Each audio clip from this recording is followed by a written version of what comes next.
So Melissa, I remember when we first met at a Daybreak Fresh Start class where you were, I think, really trying to re-engage with your faith.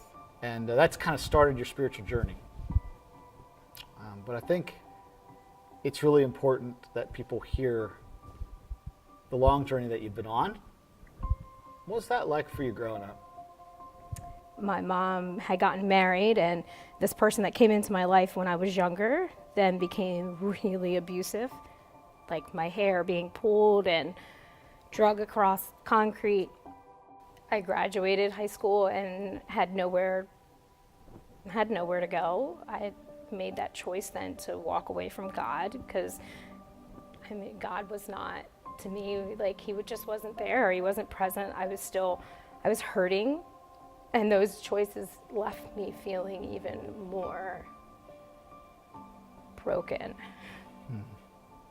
and lost. I've walked a decade of my life really struggling and wearing this mask that was so hidden. Because in that search of trying to find more, I was in a relationship, ended up pregnant, and struggling to figure out, like, I can barely take care of these two precious girls that I have. What will I do with a third? And I remember being at a place that just feeling completely lost and with no hope again and no choice. And I made a choice to abort.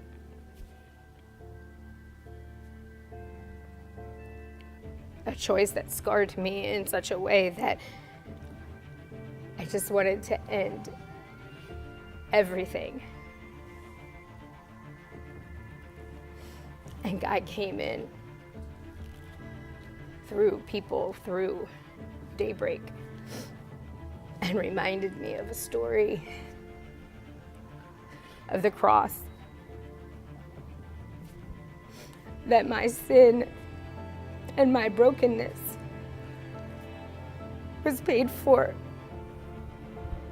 long ago, that my hurt and my shame and the way that my life has been doesn't have to be what God's writing for me.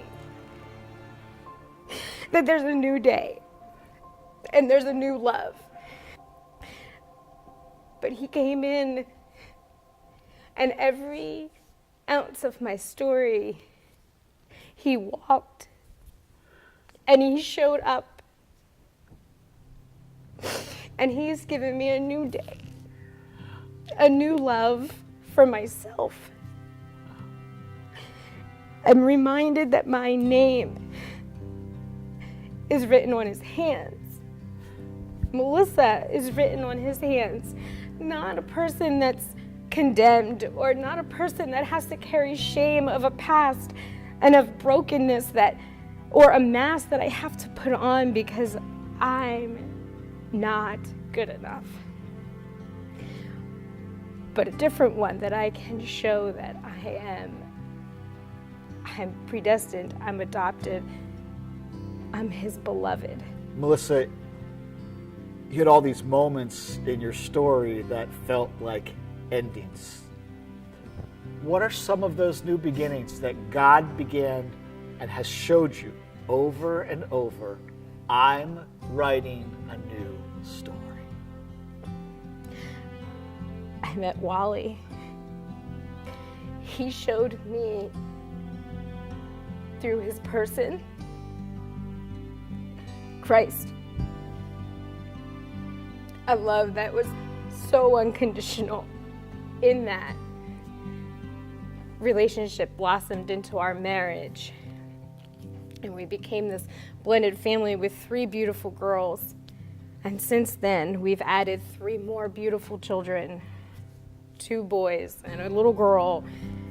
And from that, I'm learning a new way. I'm learning to be a mom to 6 and a wife that I don't have it together, and never will I, but that God continues to show up in my life. And He gives me the new identity in Him to say that I got so much more for you, Melissa. You're enough. You're loved. And you're beautiful. And I rejoice in you. What was once is no longer now. There's new life. It's not the end. It's not the end.